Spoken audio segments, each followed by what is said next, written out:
দীর্ঘদিন যাবৎ বহাল রাস্তা সরাইয়ের দাবিতে রাজ্য সড়ক দিনহাটা সিঙ্গিজানি এলাকার বাসিন্দাদের। মঙ্গলবার দিনহাটা কোচবিহার রাজ্য সড়ক অবরোধ করে সিঙ্গিজানি এলাকার বাসিন্দারা। ভেটাগুড়ি থেকে সিঙ্গিজানি পর্যন্ত প্রায় 2 কিলোমিটার রাস্তা খানা খন্দে ভরা। বর্ষাকালে হাঁটু জল পেরিয়ে চলাচল করতে হয় বাসিন্দাদের। প্রসূতি মহিলাদের হাসপাতালে নিয়ে যেতে অ্যাম্বুলেন্স যাতায়াত করতেও সমস্যার সম্মুখীন হয় এবং দমকল সেখানে প্রবেশ করতে পারে না। প্রশাসনকে জানিয়েও কোনো সুরাহা হয়নি। অবশেষে এলাকার বাসিন্দারা এদিন পথ অবরোধ করে বিক্ষোভ দেখায়। যতক্ষণ না পর্যন্ত তাদের রাস্তা ঠিক হচ্ছে ততক্ষণ তারা আন্দোলন চালিয়ে যাবে। অবশেষে ঘণ্টাখানেক অবরোধ চলার পর দিনহাটা থানার পুলিশের আশ্বাসে পথ অবরোধ উঠে যায়।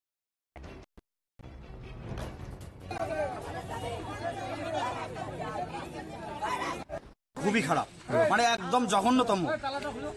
এই জন্য আমরা এই পথ অবরোধের সিদ্ধান্ত নিয়েছি। গ্রামের সাধারণ মানুষ রাস্তাটা কোথায় শুরু হয়েছে, কোথায় শেষ হয়েছে? এই অঞ্চলের মাথা থেকে এখান থেকে শুরু হচ্ছে, এখান থেকে শুরু হয়ে একদম দীর্ঘ 2 কিলোমিটার 2.5 কিলোমিটার। পুলিশ কি বললো? পুলিশ আশ্বাস দিল যে আমাদের কাজে সহযোগিতা করবে এবং আমরা কালকে ভিডিওর ওখানে যাব। এটাই। লোকাল প্রশাসনকে জানিয়েছিলেন? হ্যাঁ, লোকাল না, ক্ষোভ করেছি। কোনো লোকাল প্রশাসন, কোনো পলিটিক্স আমরা কাউকে না, আমরা জনসাধারণ। না, বললাম যে আপনারা কি পঞ্চায়েতকে লিখিতভাবে জানিয়েছিলেন? হ্যাঁ, অনেক।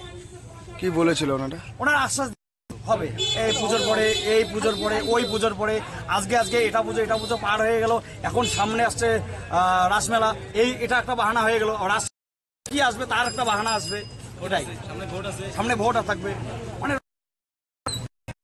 কথাই উন্নয়ন, কাজে উন্নয়ন নেই। কি নাম আপনার? আমার নাম মজনুর হোসেন।